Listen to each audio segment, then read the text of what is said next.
Государственный ансамбль Ингушетии участвует в гастрольном туре по стране. Выступления проходят в рамках федеральной программы «Мы Россия» при поддержке Министерства культуры Российской Федерации. Артисты уже успели выступить в Тольятти и Туле. Планируется также посетить Смоленск, Тверь, Санкт-Петербург и Гатчину. Как отметил глава Ингушетии Махмуд Аликалиматов, ансамбль Ингушетия ежегодно представляет наш регион в рамках всероссийской программы «Мы Россия». Этот проект позволяет жителям разных городов познакомиться с богатым культурным наследием ингушского народа. Искусство объединяет людей, помогает лучше понять и оценить культурное многообразие нашей страны. Уверен, профессиональное мастерство ансамбля оставит у зрителей регионов нашей страны самые яркие впечатления.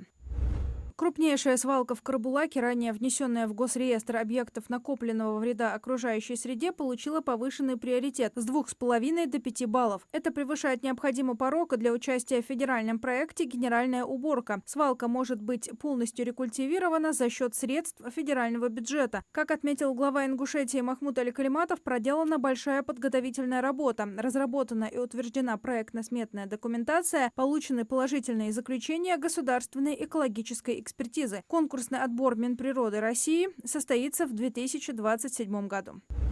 В Ингушетии на базе Республиканского спортивно-тренировочного центра «Мужичи» проходят всероссийские соревнования по настольному теннису среди незрячих и слабовидящих «Горный сет». Организаторы турнира – региональное отделение Всероссийского общества слепых при поддержке Фонда президентских грантов в рамках проекта «Спорт без преград. Всероссийский сет». В соревнованиях примут участие более 40 спортсменов из 11 регионов России. Как подчеркнул руководитель субъекта Махмуд Аликалиматов, в республике необходимо создавать условия для занятий спортом всем жителям, независимо от возраста и физических возможностей. В Ингушетии проживает более 60 тысяч людей с инвалидностью, из которых свыше 15 тысяч – это дети.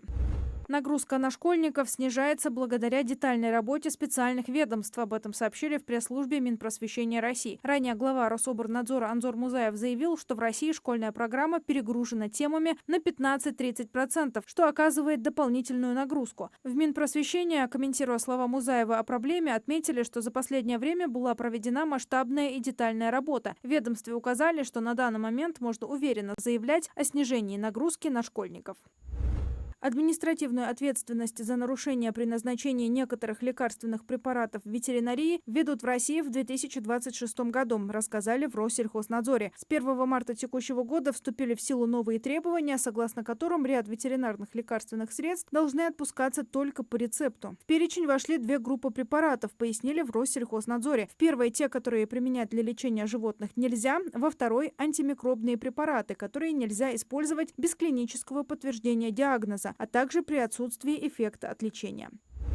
Нападающий тбилисского «Динамо» Ю-19 Халид Долтмурзеев дебютировал в молодежной лиге чемпионов в гостевой игре против боснийского футбольного клуба «Зриньский Мостар» Ю-19. Футболист вышел в стартовом составе и провел на поле 82 минуты. Игра завершилась со счетом 1-1. Ответный матч состоится 1 октября.